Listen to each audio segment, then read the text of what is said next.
Hi, I'm Keith Melton, the president of Cane Masters. Fundamental self-defense with a cane means you don't have to learn a lot of flashy movements. ACSD teaches that if your life is at risk, you only need to rely on some basic movements. And two categories. One are what we call the 5 power shots, and the second is the classic figure 8 movement with a cane. I'm going to take each of those in a separate video, and today we're going to look at the 5 power shots. All self-defense always assumes that you don't have an opportunity to retreat and you believe your life is threatened. And if that's the case, clearly you're going to defend yourself. Using a cane, we are not interested in seeing how you can flip it over your shoulder, how you can jump in the air and do anything elaborate. Our goal is simply to disable an attacker to enable us to retreat safely, find a place of refuge, contact authorities. So to do that, the most powerful strikes with a cane are what we call the Power 5. And we've given them numbers to make them easy. The first is a number 1. It's a cross shot.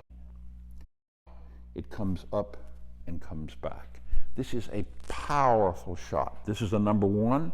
The reverse is a number 2.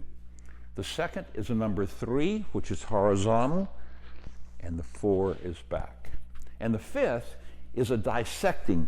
You come across and you'd come up into a ready position. Those 5 are strokes that you can deliver with enormous speed and power.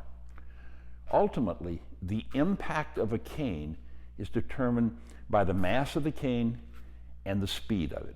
And of course, it needs to have accuracy when you strike.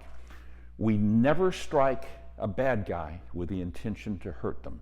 We only do so to try to disable them, to enable you to get away. So what are the classic areas we'd be trying to strike? Well, probably the knee, the ankle, lower leg, hand and arm.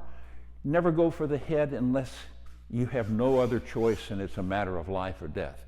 But these are powerful, strong strokes. Once again, a number 1. And notice when I do that, I come from my back all the way forward and touch my back again. And the reason for this is you may be surrounded by multiple attackers. And if you have full movements, you're actually potentially hitting someone behind you. And these full range of movements serve to deter anyone behind you from attacking. So this is the number 1, the number 2, the number 3, the number 4, and the number 5. Now, there are other systems using kali, knives, tomahawks, axes that do similar strokes. They count them a little different, but in the cane world, these basic 5 are the ones we rely on. And when you do them fast and hard, there is no way that you can deliver more power with a strike. A tip when you're practicing is always remember when you're striking, keep your cover hand to protect your center line. And if you learn to practice in one hand, do the same thing with the other hand. This is a number 1 and number 2. This is a number 3, this is a number 4, and this is a number 5. Be good with either hand, because in a combat situation, you could have your shoulder, your arm, your wrist disabled. Now, you've often seen me lately using a padded training cane. I have a black one and a red one. I love to use them. When I'm practicing on my son Luke, I can whack him pretty hard. His mom doesn't get mad at me. I recommend them. They have been unavailable to us, but there's a new shipment of them coming. We've added them to the website, so please reach out to us or place an order and we'll make sure you're next on the line as soon as they arrive. If you hadn't hit the subscribe button, please do. If you like it, hit the like button also. You're welcome to leave a comment. If you have a question, just give us a call at Cane Masters. That's 1-800-422-2263, and we look forward to hearing from you.